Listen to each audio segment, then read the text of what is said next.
Nous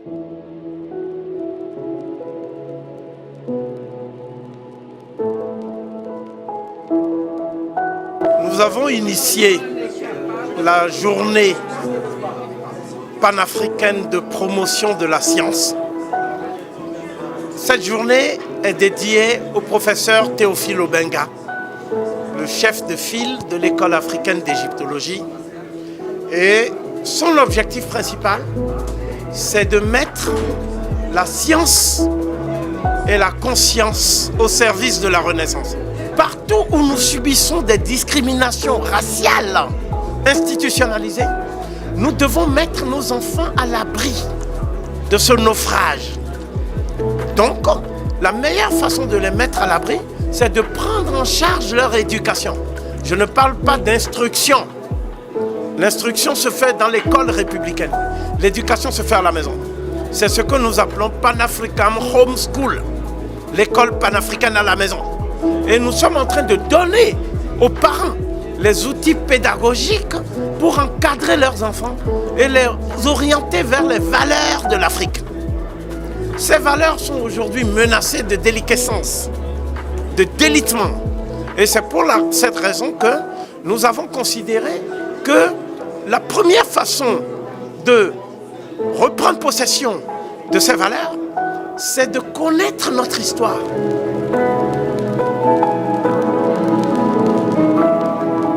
Cette conférence, moi je la trouve magnifique parce qu'elle nous rapproche les uns des autres et elle nous permet vraiment de nous retrouver nous-mêmes, de reprendre confiance en nous-mêmes afin de pouvoir nous réaliser. Ce projet, je le trouve très intéressant. Je suis surtout concentrée sur l'éducation de mes enfants et justement c'est à eux que je pense. Je leur donne les armes nécessaires pour qu'elles puissent retourner en Afrique et accomplir vraiment le travail de relever l'Afrique et de participer à cette renaissance africaine. Moi, je considère que je suis en train de semer.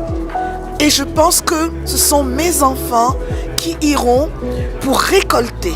Je suis venue ici dans cette conférence car je pense que c'est notre devoir en tant qu'Africains de pouvoir assister à des conférences africaines pour pouvoir émouvoir le paradigme africain, pour avoir plus de connaissances sur nous-mêmes, de qui nous sommes réellement. En tant qu'Africains, nous devons investir dans nos pays. Parce qu'on voit souvent des Africains venir ici en Europe et venir travailler ici. Mais le problème, c'est qu'ils laissent tout en Afrique et viennent construire ici. Alors qu'ici, on n'a pas... Les personnes qui sont ici, en règle générale, sont des Européens. Du coup, ils ont construit déjà le monde selon leur paradigme, alors que ça ne correspond pas du tout à notre paradigme. Il faudra qu'on retourne chez nous pour pouvoir véritablement créer notre propre paradigme africain. Donc c'est très important pour moi. Cette indépendance intellectuelle, cette indépendance culturelle, cette capacité à faire, si aujourd'hui on ne bâtit pas, les fondations économiques qui vont nous en donner les moyens.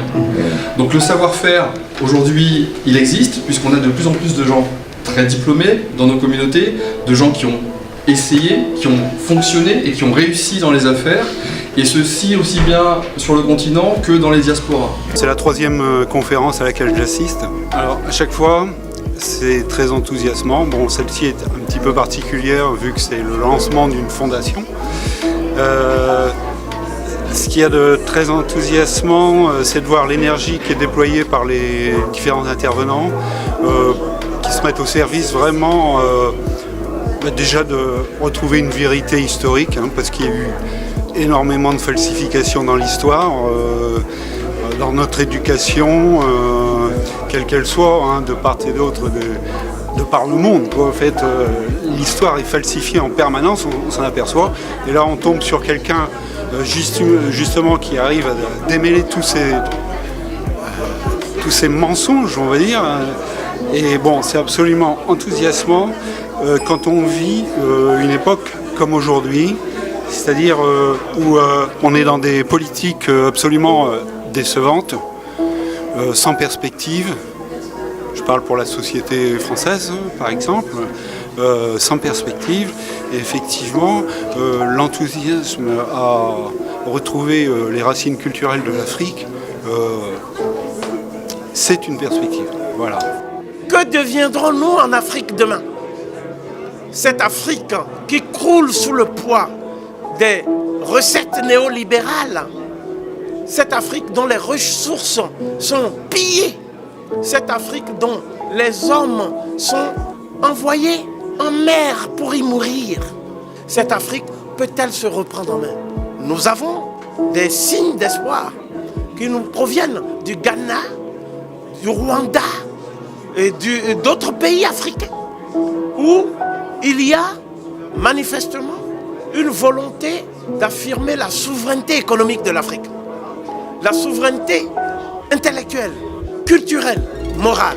Je terminerai en disant qu'une de nos certitudes, c'est qu'aucun peuple dans l'histoire connue de l'humanité ne s'est libéré d'une oppression à partir de la vision du monde de ses oppresseurs.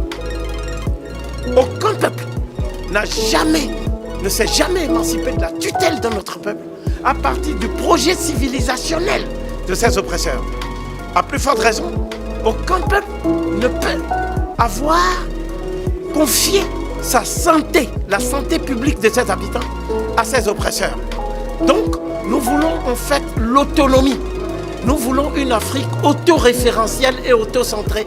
Et c'est ça l'objectif fondamental de la Fondation.